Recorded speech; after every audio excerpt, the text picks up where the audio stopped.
فرزند زہرا یہ حالات برے ہیں۔ کاشانۂ بصیرت ایک ایسا مکمل یوٹیوب چینل جس پر محروم بصارت کے لیے بالخصوص اور تمام افراد کے لیے بالعموم سینکڑوں کی تعداد میں اسلامی کتب دستیاب ہیں۔ لہذا گزارش ہے کہ آپ اپنی ذمہ داری نبھاتے ہوئے کاشانۂ بصیرت کو سبسکرائب کرنے کے ساتھ ساتھ بیل آئیکن کو پریس کیجیے تاکہ آپ علم کے حصول کے ساتھ ساتھ مذہب اہل بیت کی اشاعت میں بھی اہم کردار ادا کرتے رہیں۔ کاشانۂ بصیرت، کاشانۂ بصیرت، کاشانۂ بصیرت۔ فرزند زہرا یہ حالات برے ہیں۔ کاشانۂ بصیرت کا یوٹیوب چینل اور جو کتاب ہم پڑھ رہے ہیں وہ ہے تفسیر الکوثر، اس کی جلد ہے 4۔ وَأَلْقَى فِي الْأَرْضِ رَوَاسِيَ أَن تَمِيدَ بِكُمْ وَأَنْهَارًا وَسُبُلًا لَعَلَّكُمْ تَهْتَدُونَ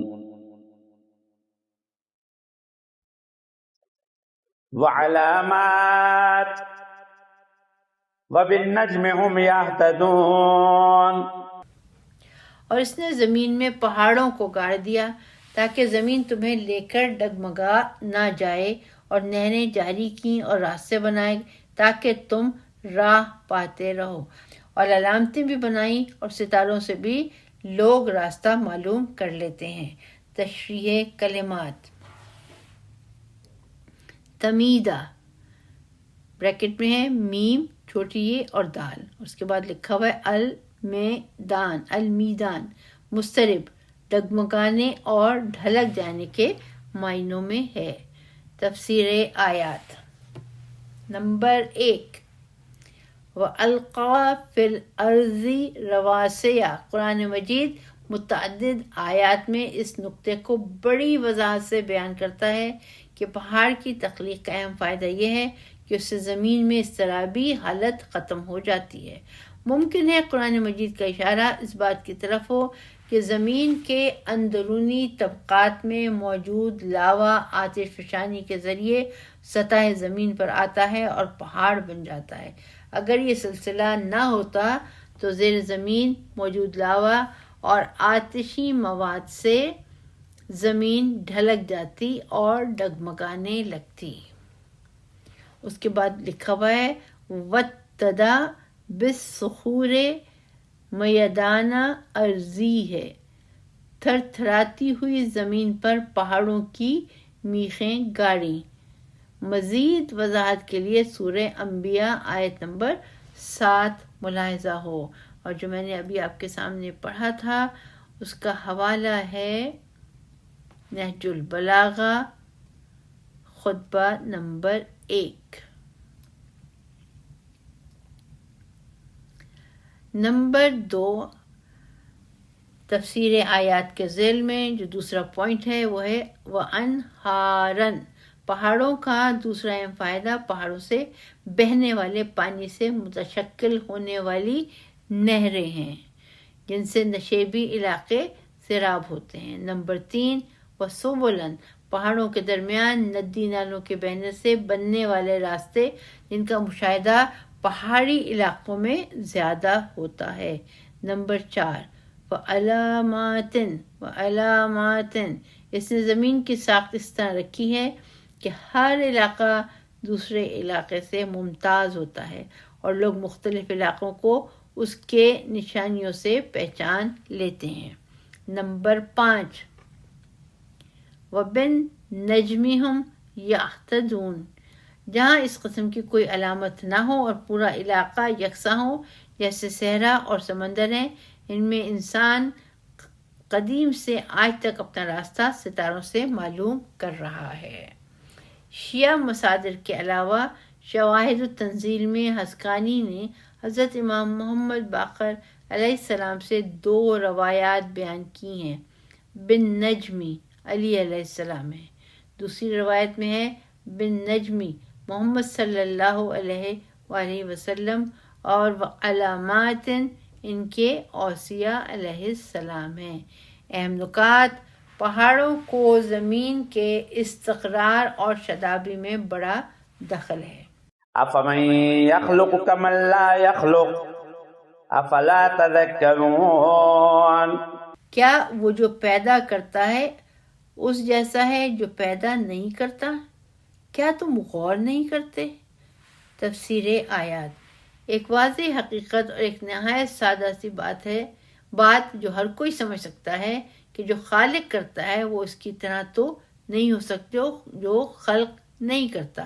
خطاب مشرکوں سے ہے کہ تم ایسی واضح باتیں بھی نہیں سمجھ سکتے ہو اور دونوں کے ایک جیسے اختیارات کے قائل ہو۔ اللہ اور بت دونوں کی صفات کیسے ایک جیسی ہو سکتی ہیں کہ اس کائنات کو چلانے کے لیے بتوں کو بھی اللہ کے برابر اختیار ہے۔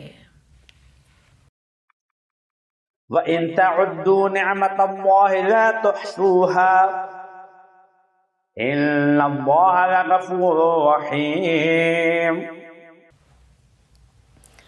اور اگر تم اللہ کی نعمتوں کو شمار کرنے لگو تو انہیں شمار نہ کر سکو گے۔ اللہ یقیناً بڑا درگزر کرنے والا مہربان ہے۔ تفسیر آیات: اللہ کی بے پایہ نعمتوں کا احاطہ یہ انسان نہیں کر سکتا۔ یہ غافل انسان تو ان نعمتوں میں سے موٹی موٹی نعمتوں کی طرف صرف اس وقت متوجہ ہوتا ہے جب اس سے یہ نعمت چھن جاتی ہے۔ اس کے باوجود اللہ غفور الرحیم ہے۔ اللہ کا غفران اور درگزر دیکھیے کہ انسان ان بے شمار نعمتوں سے مالا مال ہونے کے باوجود اللہ کے حق میں اس قدر گستاخ اور نافرمان ہوتا ہے کہ کبھی تو اللہ کے وجود ہی کا منکر ہو جاتا ہے اور پھر بھی اللہ درگزر فرماتا ہے۔ اور رحم کا یہ عالم ہے کہ ایسے ناشکر انسان کو بھی برابر نعمتوں کی ارزانی فرماتا رہتا ہے۔ اہم نکات: نہایت گستاخ انسان پر بھی اللہ کی ذات نہایت مہربان ہے جو اسے بھی بے شمار نعمتیں عطا فرماتی ہے۔ واللہ یعلم ما تسرون وما تعلنون والذین یدعون من دون اللہ لا یخلقون شیئا وهم یخلقون اموات غیر احیاء وما یشعرون ایان یبعثون۔ اور اللہ سب سے باخبر ہے جو تم پوشیدہ رکھتے ہو اور جو ظاہر کرتے ہو۔ اور اللہ کو چھوڑ کر جنہیں یہ لوگ پکارتے ہیں وہ کسی چیز کو خلق نہیں کر سکتے بلکہ خود مخلوق ہیں۔ وہ زندہ نہیں مردہ ہیں اور انہیں اتنا بھی معلوم نہیں کہ کب اٹھائے جائیں گے۔ تفسیر آیات: نمبر 1، واللہ یعلم ما تسرون، اللہ ان مشرکین کے حال سے بے خبر ہونے کی بنیاد پر تو نعمتیں فراہم نہیں کرتا بلکہ وہ ان کے دلوں کی بات سے بھی واقف ہے۔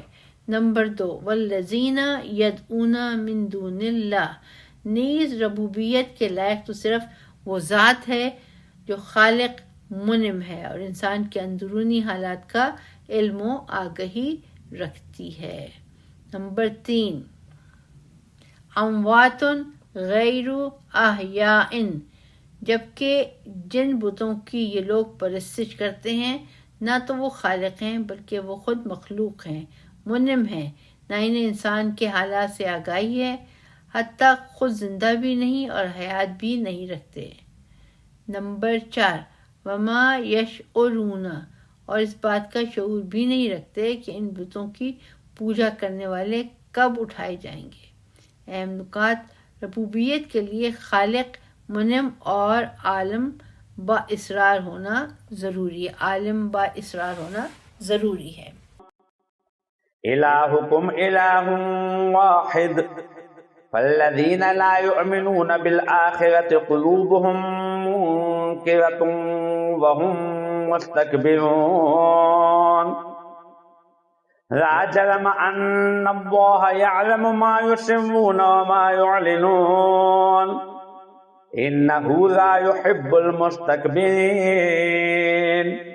تمہارا معبود بس ایک ہی معبود ہے، لیکن جو آخرت پر ایمان نہیں لاتے ان کے دل قبول حق کے لیے منکر ہیں اور وہ تکبر کر رہے ہیں۔ یہ حقیقت ہے کہ وہ جو کچھ پوشیدہ رکھتے ہیں اور جو کچھ ظاہر کرتے ہیں اللہ اسے جانتا ہے۔ وہ تکبر کرنے والے کو یقیناً پسند نہیں کرتا۔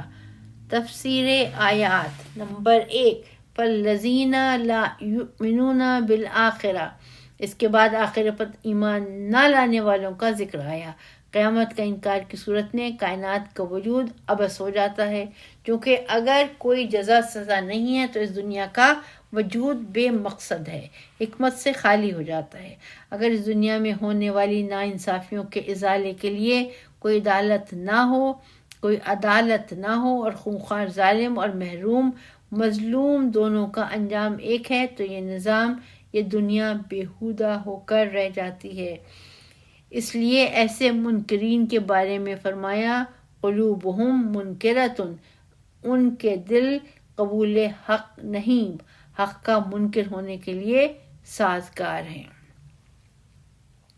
نمبر 3 لا جرم ان اللہ یعلم۔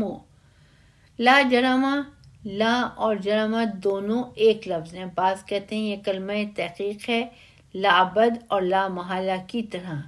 یہ بات قابل تردید نہیں کہ اللہ ان کے دلوں کا حال جانتا ہے کہ قیامت کے انکار کے پیچھے کیا محرک ہے۔ کیا واقعاً ان کو قیامت سمجھ میں نہیں آئی، یا سمجھنے میں کوئی مفاد آڑے آیا، یا سمجھنے کے باوجود انکار کر رہے ہیں؟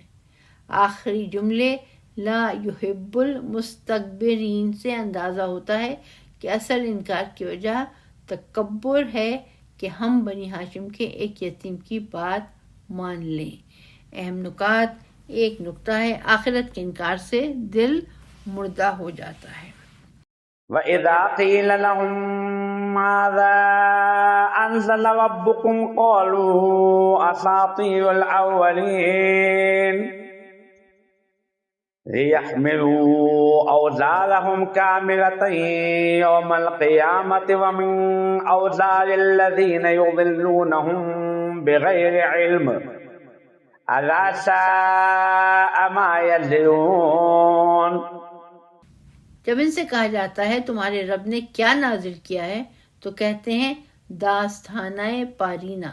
گویا یہ لوگ قیامت کے دن اپنا سارا بوجھ اور کچھ ان کا بوجھ بھی اٹھانا چاہتے ہیں جنہیں وہ نادانی میں گمراہ کرتے ہیں۔ دیکھو کتنا برا بوجھ ہے جو یہ اٹھا رہے ہیں۔ تشریح کلمات، ایک ہی کلمہ تحریر ہے اور وہ ہے اساطیرو، سین توئے رے پرنتھیسس میں ہے اور آگے لکھا ہوا ہے استورا کی جمع ہے۔ تفسیر آیات نمبر 1 وَإِذَا قِيلَ لَهُمْ مَاذَا أَنزَلَ رَبُّكُمْ۔ ممکن ہے یہ مکے کی اطراف میں رہنے والے خالی الذہن لوگ ہوں جو اہل مکہ سے پوچھتے ہیں تمہارے ہاں اللہ کی طرف سے کوئی نبی آیا ہے؟ اس پر اللہ کیا نازل کر رہا ہے؟ جواب مشرکین کہتے ہیں کہاں اللہ کی طرف سے نازل ہو رہا ہے، صرف اگلوں کی من گھڑت داستانیں ہیں۔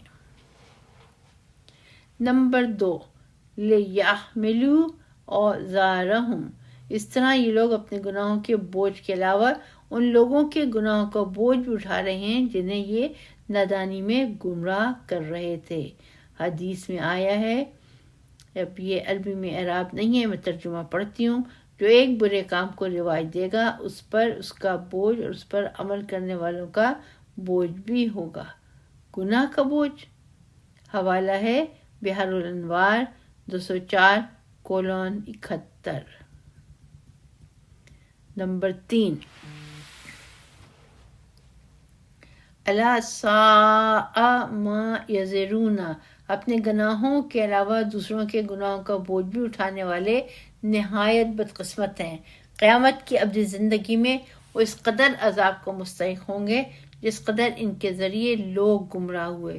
فرض کر لیتے ہیں اگر اس کی وجہ سے 70 افراد گمراہ ہوئے ہیں تو اس کے عذاب میں 70 گنا اضافہ ہوگا. کتنا برا اور کتنا بڑا بوجھ ہے بدقسمت لوگ اٹھا رہے ہیں. اہم نکات. ایک نقطہ، حق کے خلاف پروپیگنڈا مہم استکبار کی قدیم روایت ہے، اساطیر الاولین. نمبر 2، جو لوگ دوسروں کو گمراہ کرتے ہیں ان پر اپنی گمراہی کے بوجھ کے علاوہ ان کا بوجھ بھی پڑے گا جن کو گمراہ کیا. ومن اوزار الذین قد مكر الذين من قبلهم فأتى الله بنيانهم من القواعد فخر عليهم السقف من فوقهم وأتاهم العذاب من حيث لا يشعرون. ان سے پہلے لوگوں نے مکاریاں کی ہیں لیکن اللہ نے ان کی عمارت کو بنیاد سے اکھاڑ دیا، پس اوپر سے چھت ان پر آ گری، انہیں وہاں سے عذاب نے آ لیا جہاں سے انہیں توقع نہ تھی. تفسیر آیات. اسلامی تحریک کے خلاف کفر کی مکاریاں اور سازشیں قدیم سے اسی طرح رہی ہیں جس طرح آج مشرکین مکہ کی طرف سے ہو رہی ہیں، لیکن اللہ تعالیٰ ان کی سازش کو خود ان کے خلاف کر دیتا ہے. چنانچہ دینی تحریکوں کے خلاف جو عمارت انہوں نے کھڑی کی تھی، یہی عمارت ان کی ہلاکت کا سبب بن گئی. اس آیت میں رسول اللہ صلی اللہ علیہ وآلہ وسلم کے لیے نوید فتح کی نوعیت کی طرف بھی اشارہ ہے. چنانچہ ان مشرکین نے اسلام کے خلاف جو جنگیں لڑی وہی جنگیں ان کی تباہی کا سبب بنی. اہم نکات. ایک نقطہ تحریر ہے، اسلام کے خلاف جو سازش کرتے ہیں وہ خود اسی سازش کا شکار ہو جاتے ہیں.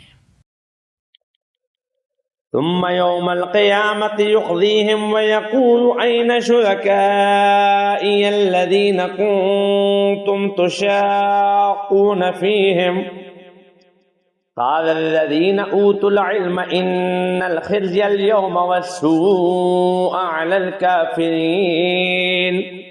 پھر اللہ انہیں قیامت کے دن رسوا کرے گا اور ان سے کہے گا کہاں ہیں میرے وہ شریک جن کے بارے میں تم جھگڑتے تھے. اس وقت صاحبان علم کہیں گے آج کافروں کے لیے یقیناً رسوائی اور برائی ہے. تفسیر آیات. پہلا پوائنٹ ہے ثم یوم القیامت یخزیہم. قیامت کے دن مشرکین عالم شہود میں آ چکے ہوں گے، ان پر اپنے شرک کا بطلان عیاں ہو چکا ہوگا. اس وقت اللہ تعالیٰ کی طرف سے یہ سوال ہوگا. نمبر 2، اینا شرکائی، کہاں ہیں وہ شریک جن کے حق میں تم اہل توحید سے جھگڑتے تھے. ظاہر ہے مشرکین کے پاس اس کا کوئی جواب نہ ہوگا. اس کے بعد ایک آیت تحریر ہے، لا یتکلمون الا من اذن لہ الرحمن وقال صوابا، اور اس کا حوالہ ہے سورہ نبع آیت نمبر 38. اور کوئی بات نہیں کر سکے گا سوائے اس کے جسے رحمان اجازت دے اور جو درست بات کرے. نمبر 3، قال الذین اوتوا العلم.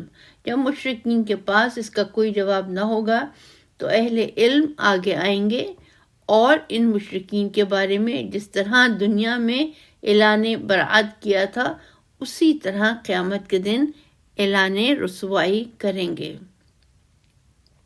تفسیر قمی کے مطابق وہ اہل علم ائمہ اہل بیت علیہ السلام ہوں گے. اہم نکات. قیامت کے دن علماء کا بول بالا ہوگا. الذین اوتوا العلم، الذين تتوفاهم الملائكة ظالمي أنفسهم فألقوا السلم ما كنا نعمل من سوء بلى إن الله عليم بما كنتم تعملون. فادخلوا ابواب جہنم خالدین فیہا فلبئس مثوى المتکبرین۔ فرشتے جن کی روحیں اس حالت میں قبض کرتے ہیں کہ وہ اپنے نفس پر ظلم کر رہے ہوں، تب وہ کافر تسلیم کا اظہار کریں گے اور کہیں گے ہم تو کوئی برا کام نہیں کرتے تھے، ہاں جو کچھ تم کرتے تھے اللہ یقیناً اسے خوب جانتا ہے، بس اب جہنم کے دروازوں میں داخل ہو جاؤ جہاں تم ہمیشہ رہو گے، تکبر کرنے والوں کا ٹھکانہ نہایت برا ہوگا۔ تفسیر آیات، یہ آیت اور دیگر بعض آیات اس بات پر دلالت کرتی ہیں کہ کافروں کا عذاب نزع روح کے وقت سے شروع ہوتا ہے اور حالت نزع میں ان کو ان کی قسمت کا فیصلہ سنا دیا جاتا ہے۔ نمبر 1، الذین تتوفاہم الملائکۃ ظالمی، ان کافروں کا ذکر جاری ہے جو دینی تحریک کے خلاف سازشیں کرتے ہیں۔ ان کی حالت احتضار اور جان کنی کے وقت کی بات ہے، ابھی زندگی کی چند رمق باقی ہیں، ان پر حقیقت کھل گئی، ابھی وہ زیر زمین نہیں گئے، حق و باطل کا راز منکشف ہو گیا، البتہ فرصت ان کے ہاتھ سے نکل چکی ہے۔ نمبر 2، فَأَلْقَوُا السَّلَامَ، فرشتے ان کی روح قبض کر رہے ہیں اور وہ حالت ظلم و کفر میں تھے، جہاں کنی سے پہلے توبہ کی نہ کفر چھوڑا۔ اس وقت وہ سر تسلیم خم کرتے ہیں، لیکن فرصت ان کے ہاتھ سے نکل چکی ہے، اب اس تسلیم و اطاعت کا کوئی فائدہ نہ ہوگا اور دنیا سے جانے سے پہلے ہی جہنم میں داخل ہونے کا حکم مل جاتا ہے۔ بعض مفسرین کے نزدیک ان کو جہنم میں داخل ہونے کا حکم دینے والے اولو العلم یعنی علماء ہوں گے، یہ قول آیت اعراف کے مطابق ہے۔ اہم نکات۔ نکتہ نمبر 1، کافروں کو مرنے سے پہلے حق کا علم ہو جائے گا۔ نکتہ نمبر 2، کافروں کو جاں کنی کی حالت میں داخل جہنم ہونے کا حکم ملے گا۔ نکتہ نمبر 3، جاں کنی کی حالت میں ہی کافر ما بعد الموت حالات کا مشاہدہ کرتا ہے۔ وَقِيلَ لِلَّذِينَ اتَّقَوْا مَاذَا أَنزَلَ رَبُّكُمْ قَالُوا خَيْرًا لِلَّذِينَ أَحْسَنُوا فِي هَذِهِ الدُّنْيَا حَسَنَةٌ وَلَدَارُ الْآخِرَةِ خَيْرٌ وَنِعْمَ دَارُ الْمُتَّقِينَ جنات عدن يدخلونها تجري من تحتها الأنهار لهم فيها ما يشاءون كذلك يجزي الله المتقين۔ اور متقین سے پوچھا جاتا ہے تمہارے رب نے کیا نازل کیا ہے؟ وہ کہتے ہیں بہترین چیز، نیکی کرنے والوں کے لیے اس دنیا میں بھی بھلائی ہے اور آخرت کا گھر تو بہترین ہے ہی، اور اہل تقوی کے لیے یہ کتنا اچھا گھر ہے۔ یہ لوگ دائمی جنت میں داخل ہوں گے جن کے نیچے نہریں بہتی ہوں گی، وہاں ان کے لیے جو چاہیں گے موجود ہوگا۔ اللہ اہل تقوی کو ایسا اجر دیتا ہے۔ تفسیر آیات ہیڈنگ۔ پہلا نکتہ، قرآن کو داستان ہائے پرینہ کہنے والوں کے مقابلے میں اہل تقوی ہیں جو قرآن کو خیر محض جانتے ہیں۔ کافروں کی پروپیگنڈا مہم کے جواب کے لیے اہل تقوی میدان عمل ہوتے ہیں، لوگوں کو صحیح صورتحال سے آگاہ کرتے ہیں اور یہ نکتہ بھی سمجھاتے ہیں کہ اس قرآن میں خیر الدنیا والآخرہ ہے، دارین کی سعادت ہے، جیسا کہ حضور صلی اللہ علیہ وآلہ وسلم ابتدائے بعثت میں دعوت ذوالعشیرہ کے موقع پر فرمایا، انی قد جأتکم بخیر الدنیا والآخرہ، میں تمہارے پاس دنیا اور آخرت دونوں کی بھلائی لے کر آیا ہوں۔ اس کا حوالہ موجود ہے بحر الانوار 223:38 223:38۔ نمبر 2، ولا دار الآخرتی خیرن، آخرت کا گھر چونکہ ابدی زندگی کے لیے ہوگا، لہٰذا آخرت کے گھر مقابلے میں کوئی اور بھلائی نہیں ہو سکتی۔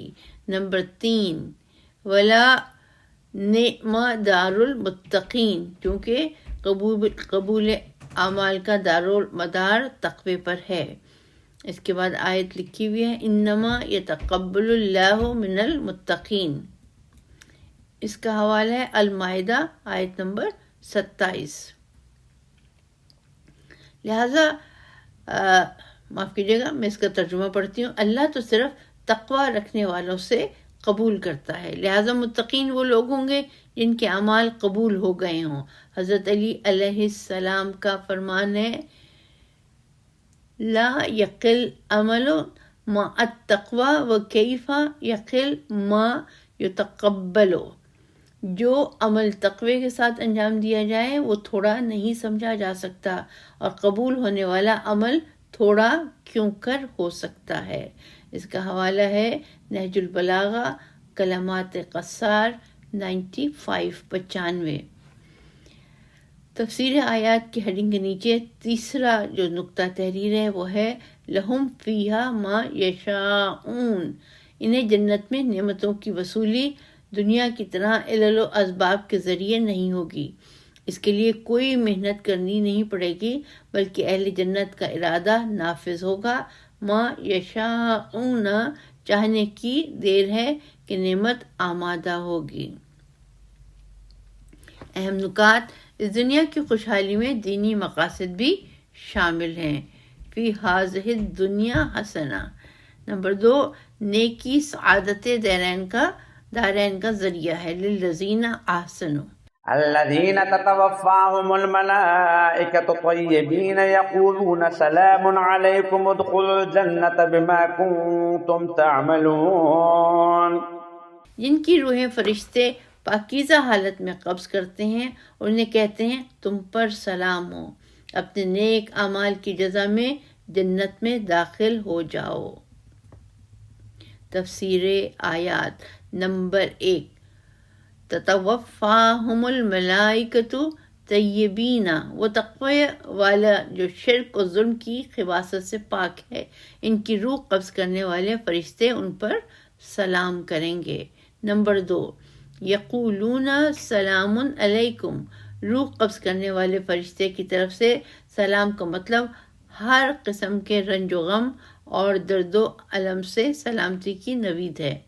نمبر 3، ادخلوا الجنہ، اور حالت احتضار میں جنت میں داخل ہونے کا حکم ملنے کا مطلب یہ ہوا کہ موت سے پہلے ما بعد الموت کا حال مومن کے مشاہدے میں آتا ہے، جیسا کہ کافر کے لیے بھی ایسا ہی ہے کہ حالت نزع میں ہی حقیقت منکشف ہو جاتی ہے۔ اس جگہ ایک درس آموز روایت کا خلاصہ ذکر کرنا مناسب ہوگا۔ حضرت ابو بصیر، جو حضرت امام جعفر صادق علیہ السلام کے شاگرد خاص اور علم و معرفت میں بلند پایہ شخصیت ہیں، راوی ہیں، میرا ایک ہمسایہ میں نوشی کی محفلیں جماتا تھا، میں نے ہر چند نصیحت کی، وہ باز نہیں آیا۔ ایک دن اس نے کہا اگر آپ اپنے مولا امام جعفر صادق علیہ السلام سے میرا تعارف کرا دیں تو ممکن ہے آپ علیہ السلام کے ذریعے اللہ مجھے بچا لے۔ میں جب امام علیہ السلام کی خدمت میں حاضر ہوا تو اس شخص کا حال بیان کیا۔ آپ علیہ السلام نے فرمایا اس شخص سے کہنا جعفر بن محمد علیہ السلام کہتے ہیں تو میں نوشی ترک کر دے، میں اللہ کے حضور تیرے لیے جنت کا ضامن بنتا ہوں۔ واپس جا کر میں نے یہ پیغام اس کو سنایا تو وہ رویا اور چلا گیا۔ کچھ دنوں بعد اس نے مجھے بلایا تو دیکھا وہ اپنے گھر کے عقب میں اوریاں بیٹھا ہے۔ وہ بولا اے ابو بصیر، میں نے اپنے گھر سے تن کا لباس تک سب کچھ نکال دیا ہے اور میرا یہ حال ہو گیا ہے۔ کچھ دنوں بعد وہ بیمار ہو گیا اور احتضار کا وقت آ گیا، اس پر غشی طاری تھی۔ ہوش میں آیا تو کہنے لگا اے ابو بصیر، قد وفی صاحب کا لنا، آپ کے مولا نے میرے ساتھ وعدہ پورا کر دیا۔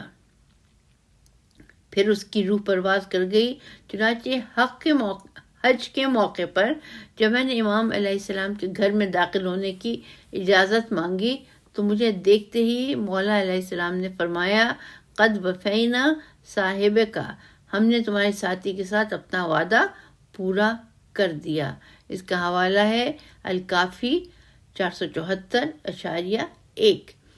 اس موضوع پر مزید تشریح کے لیے ملاحظہ فرمائیں سورہ یونس کی آیت نمبر 64۔ اہم نکات: حالت نزا میں ہی تمام پردے اٹھ جاتے ہیں۔ هل ينظرون إلا أن تأتيهم الملائكة أو يأتي أمر ربك كذلك فعل الذين من قبلهم وما ظلمهم الله ولكن كانوا أنفسهم يظلمون فأصابهم سيئات ما عملوا وحاق بهم ما كانوا به يستهزئون۔ کیا یہ لوگ اس بات کے منتظر ہیں کہ فرشتے ان کی جانچ کرنے کے لیے ان کے پاس آئیں یا آپ کے رب کا فیصلہ آئے؟ ان سے پہلوں نے بھی ایسا ہی کیا تھا۔ اللہ نے ان پر کوئی ظلم نہیں کیا بلکہ یہ خود اپنے آپ پر ظلم کر رہے ہیں۔ آخر کار انہیں ان کے برے اعمال کی سزائیں ملیں، اور جس چیز کا یہ لوگ مذاق اڑاتے تھے اسی نے انہیں گھیر لیا۔ تفسیر آیات نمبر 1۔ حل ینظرون، اس دین توحید کو سمجھانے کا جو بھی طریقہ ہو سکتا تھا وہ اختیار کیا گیا۔ منطق میں کمی ہے، نہ استدلال میں نقص، نہ ہی حجت و برہان میں ضعف ہے۔ یہ لوگ پھر کس چیز کے انتظار میں ہیں؟ کیا یہ فرشتہ موت کے انتظار میں ہیں کہ حالت نزا میں حقیقت حال ان پر منکشف ہو جائے، یا یہ نزول عذاب کے منتظر ہیں؟ نمبر 2۔ کذالک فعل الذین، جیسا کہ اللہ تعالیٰ کی سنت جاریہ ہے، دلیل و منطق کے ساتھ آیات الہی پیش کی جاتی ہیں، انجام بد سے آگاہ کیا جاتا ہے اور مہلت دی جاتی ہے، اس کے بعد خود ان کے اپنے ظلم کی پاداش میں ان کو تباہ کیا جاتا ہے۔ نمبر 3۔ فَأَصَابَهُمْ سَيِّئَاتُ، آخر کار ان کو ان کے اپنے برے اعمال نے گرفت میں لے لیا، اور جن باتوں کا وہ مذاق اڑاتے تھے انہی باتوں نے انہیں اس طرح اپنے حصار میں لے لیا کہ اس سے نکلنے کا کوئی راستہ نہ رہا۔